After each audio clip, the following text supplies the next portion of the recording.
ओम शांति, ओम शांति, ओम शांति। 28/4/25 प्रातः मुरली। ओम शांति। बाप दादा मधुबन।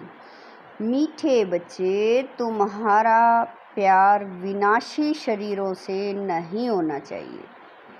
एक विदेही से प्यार करो, देह को देखते हुए नहीं देखो। प्रश्न है, बुद्धि को स्वच्छ बनाने का पुरुषार्थ क्या है? स्वच्छ बुद्धि की निशानी क्या होगी? उत्तर है, देही अभिमानी बनने से ही बुद्धि स्वच्छ बनती है। ऐसे देही अभिमानी बच्चे अपने को आत्मा समझ एक बाप को प्यार करेंगे, बाप से ही सुनेंगे। लेकिन जो मूढ़मती है वह देह को प्यार करते हैं, देह को ही श्रृंगारते रहते हैं। ओम शांति। ओम शांति किसने कहा और किसने सुना? और सत्संगों में तो जिज्ञासु सुनते हैं, महात्मा व गुरु आदि ने सुनाया ऐसे कहेंगे। यहाँ परमात्मा ने सुनाया और आत्मा ने सुना, नई बात है ना। देही अभिमानी होना पड़े, कई यहाँ भी देह अभिमानी हो बैठते हैं। तुम बच्चों को देही अभिमानी हो बैठना चाहिए। मैं आत्मा इस शरीर में विराजमान हूँ। शिव बाबा हमको समझाते हैं, यह बुद्धि में अच्छी तरह याद रहना चाहिए। मुझ आत्मा का कनेक्शन है परमात्मा के साथ। परमात्मा आकर इस शरीर द्वारा सुनाते हैं। यह दलाल हो गया, तुमको समझाने वाला वह है, इनको भी वर्षा वह देते हैं। तो बुद्धि उस तरफ जानी चाहिए। समझो बाप के 5-7 बच्चे हैं, उन्हों का बुद्धि योग बाप तरफ रहेगा ना, क्योंकि बाप से वर्षा मिलना है। भाई से वर्षा नहीं मिलता, वर्षा हमेशा बाप से मिलता है। आत्मा को आत्मा से वर्षा नहीं मिलता। तुम जानते हो, आत्मा के रूप में हम सब भाई भाई हैं। हम सब आत्माओं का कनेक्शन एक परम पिता परमात्मा के साथ है। वह कहते हैं, माँ में कम याद करो, मुझ एक के साथ ही प्रीत रखो, रचना के साथ मत रखो। देही अभिमानी बनो, मेरे सिवाय और कोई देहधारी को याद करते हो तो इसको कहा जाता है देह अभिमान। भले यह देहधारी तुम्हारे सामने हैं, परंतु तुम इनको नहीं देखो। बुद्धि में याद उनकी रहनी चाहिए, वह तो सिर्फ कहने मात्र भाई भाई कह देते हैं।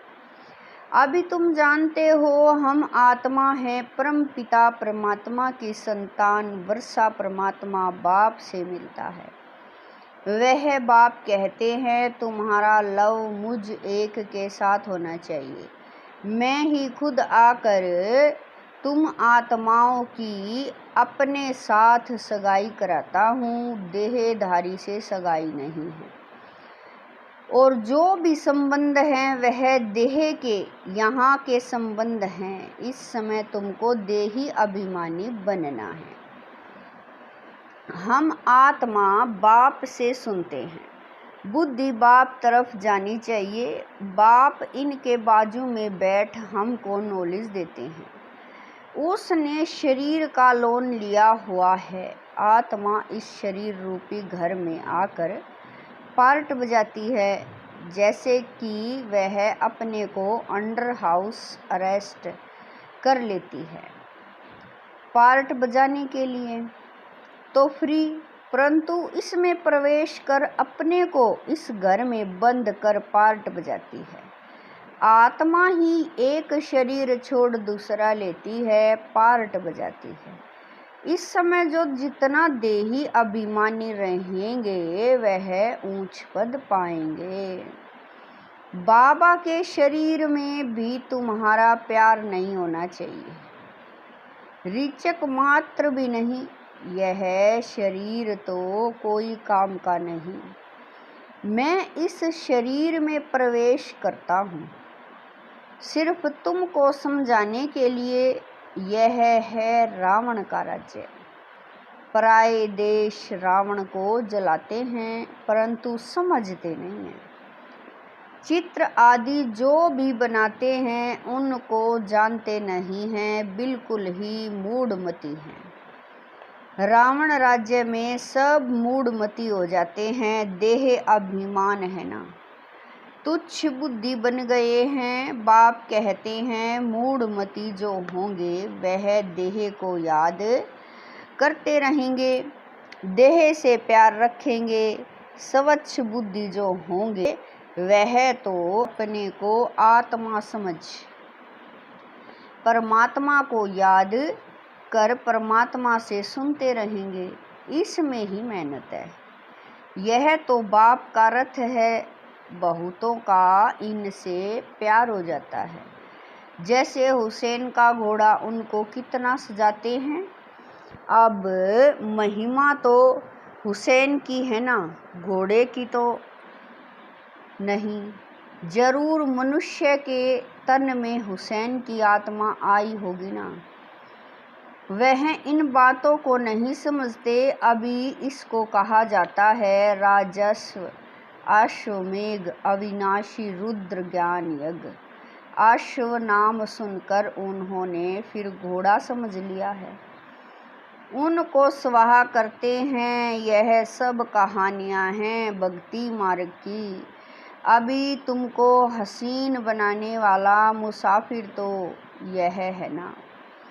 अभी तुम जानते हो हम पहले गोरे थे फिर सांवरे बने हैं। जो भी आत्माएं पहले पहले आती हैं तो पहले सतो प्रधान हैं, फिर सतो रजो तमो में आती हैं। बाप आकर सबको हसीन सुंदर बना देते हैं। जो भी धर्म स्थापन अर्थ आते हैं वह सब हसीन आत्माएं होती हैं। बाद में काम चिता पर बैठ काली हो जाती हैं। पहले सुंदर फिर श्याम बनती हैं। यह नंबर 1 में पहले पहले आते हैं तो सबसे जास्ती सुंदर बनते हैं। इन लक्ष्मी नारायण जैसा नेचुरल सुंदर तो कोई हो न सके। यह यज्ञ की बात है। भले क्रिश्चियन लोग भारतवासियों से सुंदर गोरे हैं क्योंकि उस तरफ के रहने वाले हैं, परंतु सतयुग में तो नेचुरल ब्यूटी है। आत्मा और शरीर दोनों सुंदर हैं।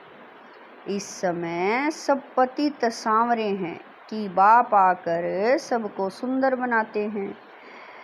पहले सतो प्रधान पवित्र होते हैं, बाबा कह रहे हैं, फिर उतरते उतरते काम चिता पर बैठ काले हो जाते हैं। अब बाप आया है सभी आत्माओं को पवित्र बनाने। बाप को याद करने से ही तुम पावन बन जाएंगे। तो याद करना है एक को, देहधारी से प्रीत नहीं रखनी है। बुद्धि में यह रहे कि हम एक बाप के हैं, वही सब कुछ है। इन आँखों से देखने वाले जो भी हैं वह सब विनाश हो जाएंगे। यह आँखें भी खत्म हो जाएंगी। परम पिता परमात्मा को तो त्रिनेत्री कहा जाता है।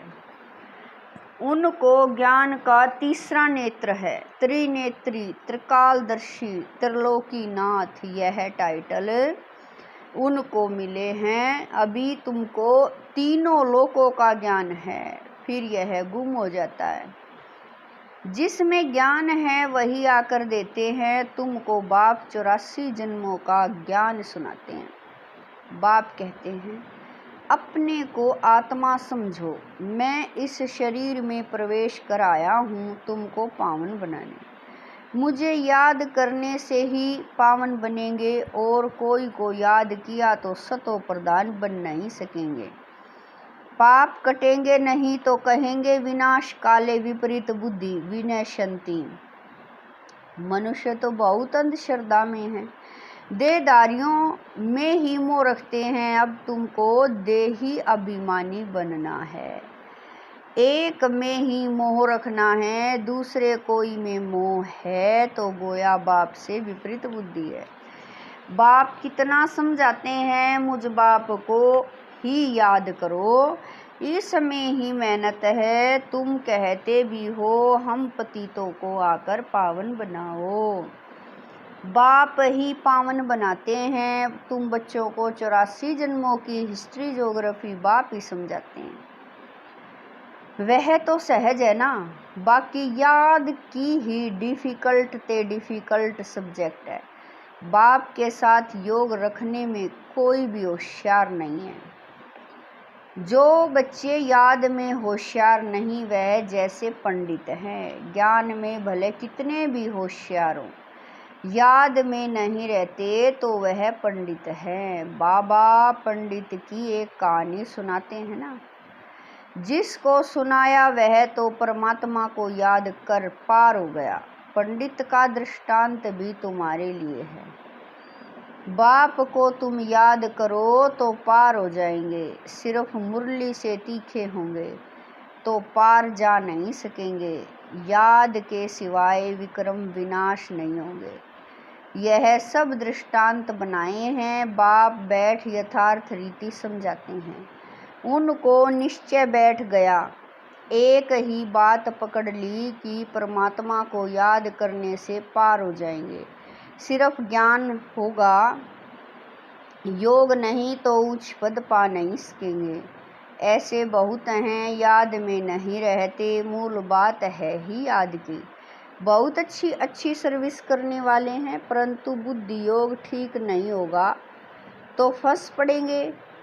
योग वाला कभी देह अभिमान में नहीं फंसेगा, अशुद्ध संकल्प नहीं आएंगे। याद में कच्चा होगा तो तूफान आएंगे। योग से कर्मेंद्रियां एकदम वश हो जाती हैं। बाप राइट और रोंग को समझने की बुद्धि भी देते हैं। औरों की देह तरफ बुद्धि जाने से विपरीत बुद्धि विनश्यन्ति हो जाएंगे। ज्ञान अलग है, योग अलग है। योग से हेल्थ, ज्ञान से वेल्थ मिलती है। योग से शरीर की आयु बढ़ती है, आत्मा तो छोटी बड़ी होती नहीं। आत्मा कहेगी मेरे शरीर की आयु बड़ी होती है, अभी आयु छोटी है, फिर आधा कल्प के लिए शरीर की आयु बड़ी हो जाएगी। हम तमो प्रधान से सतो प्रधान बन जाएंगे। आत्मा पवित्र बनती है, सारा मदार आत्मा को पवित्र बनाने पर है। पवित्र नहीं बनेंगे तो पद भी नहीं पाएंगे। माया चार्ट रखने में बच्चों को सुस्त बना देती है। बच्चों को याद की यात्रा का चार्ट बहुत शौक से रखना चाहिए। देखना चाहिए कि हम बाप को याद करते हैं या और कोई मित्र संबंधी आदि तरफ बुद्धि जाती है। सारे दिन में याद किसकी रही अथवा प्रीत किसके साथ रही, कितना टाइम वेस्ट किया, अपना चार्ट रखना चाहिए। परंतु कोई में ताकत नहीं है जो चार्ट रेगुलर रख सके, कोई विरला रख सकते हैं। माया पूरा चार्ट रखने नहीं देती है, एकदम सुस्त बना देती है। सुस्ती, बाबा कह रहे हैं चुस्ती निकल जाती है। बाप कहते हैं माँ में कम याद करो, मैं तो सभी आशिकों का माशुक हूँ। तो माशुक को याद करना चाहिए ना। माशुक बाप कहते हैं तुमने आधा कल्प याद किया है, अब मैं कहता हूँ मुझे याद करो तो विक्रम विनाश हो जाएं। ऐसा बाप जो सुख देने वाला है कितना याद करना चाहिए। और तो सब दुख देने वाले हैं, वह कोई काम आने वाले नहीं हैं। अंत समय एक परमात्मा बाप ही काम आता है। अंत का समय एक हद का होता है, एक बेहद का होता है। बाप समझाते हैं अच्छी रीति याद करते रहेंगे तो अकाल मृत्यु नहीं होगी, तुमको अमर बना देते हैं। पहले तो बाप के साथ प्रीत बुद्धि चाहिए, कोई के भी शरीर के साथ प्रीत होगी तो गिर पड़ेंगे, फेल हो जाएंगे, चंद्रवंशी में चले जाएंगे। स्वर्ग सतयुगी सूर्यवंशी राजाई को ही कहा जाता है, त्रेता को भी स्वर्ग नहीं कहेंगे। जैसे द्वापर और कलयुग है तो कलयुग को रौरव नरक तमो प्रधान कहा जाता है, द्वापर को इतना नहीं कहेंगे। फिर तमो प्रधान से सतो प्रधान बनने के लिए याद चाहिए, खुद भी समझते हैं हमारी फलाने से बहुत प्रीत है, उसके आधार बगैर हमारा कल्याण नहीं होगा। अब ऐसी हालत में अगर मर जाएं तो क्या होगा? विनाश काले विपरीत बुद्धि विनश्यन्ति, धूल छाई पद पालेंगे। आजकल दुनिया में फैशन की भी बहुत बड़ी मुसीबत है। अपने पर आशिक करने के लिए शरीर को कितना टिप टॉप करते हैं। अब आप कहते हैं बच्चे किसी के भी नाम रूप में मत फंसो, लक्ष्मी नारायण की ड्रेस देखो कैसी रॉयल है, वह है ही शिवालय, इसको कहा जाता है वैशाल्य। इन देवताओं के आगे जाकर कहते हैं हम वैशाल्य के रहने वाले। आजकल तो फैशन की ऐसी मुसीबत है, सब की नज़र चली जाती है फिर पकड़ कर भगा ले जाते हैं। सतयुग में तो कायदे से चलन होती है, वहाँ तो नेचुरल ब्यूटी है ना, अंधश्रद्धा की बात नहीं। यहाँ तो देखने से दिल लग जाती तो फिर और धर्म वालों से भी शादी कर लेते हैं। अभी तुम्हारी है ईश्वरीय बुद्धि, पत्थर बुद्धि से पारस बुद्धि बाप के सिवाय कोई बना न सके, वह है ही रावण संप्रदाय। तुम अभी राम संप्रदाय बने हो, पांडव और कौरव एक ही संप्रदाय के थे, बाकी यादव हैं यूरोपवासी। गीता में कोई भी नहीं समझते कि यादव यूरोपवासी हैं, वह तो यादव संप्रदाय भी यहाँ कह देते हैं। बाप बैठ समझाते हैं यादव हैं यूरोपवासी जिन्होंने अपने विनाश के लिए यह मूसल आदि बनाए हैं। पांडवों की विजय होती है, वह जाकर स्वर्ग के मालिक बनेंगे, परमात्मा ही आकर स्वर्ग की स्थापना करते हैं। शास्त्रों में तो दिखाया है पांडव गल मरे, फिर क्या हुआ? कुछ भी नहीं, पत्थर बुद्धि है ना। ड्रामा के राज को जरा भी कोई जानते ही नहीं। बाबा के पास बच्चे आते हैं, कहता हूँ बल जेवर आदि पहनो, कहते हैं बाबा यहाँ जेवर शोभते कहाँ हैं? पतितात्मा पतित शरीर को जेवर क्या शोभेंगे? वहाँ तो हम इन जेवरों आदि से सजे रहेंगे, अथाह धन होता है, सब सुखी ही सुखी रहते हैं। भले वहाँ फील होता है यह राजा है हम प्रजा है, परंतु दुख की बात नहीं। यहाँ अनाज आदि नहीं मिलता है तो मनुष्य दुखी होते हैं, वहाँ तो सब कुछ मिलता है, दुख अक्षर मुख से निकलेगा नहीं। नाम ही है स्वर्ग। यूरोपियन लोग उनको पैराडाइज कहते हैं, समझते हैं वहाँ गॉड गॉडेज रहते थे, इसीलिए उनके चित्र भी बहुत खरीद करते हैं। परंतु वह स्वर्ग फिर कहाँ गया यह किसी को पता नहीं है।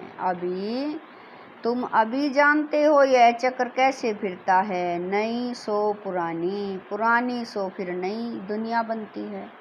देही अभिमानी बनने में बड़ी मेहनत है। तुम देही अभिमानी बनने से इन अनेक बीमारियों आदि से छूट सकेंगे, बाप को याद करने से ऊंच पद पालेंगे।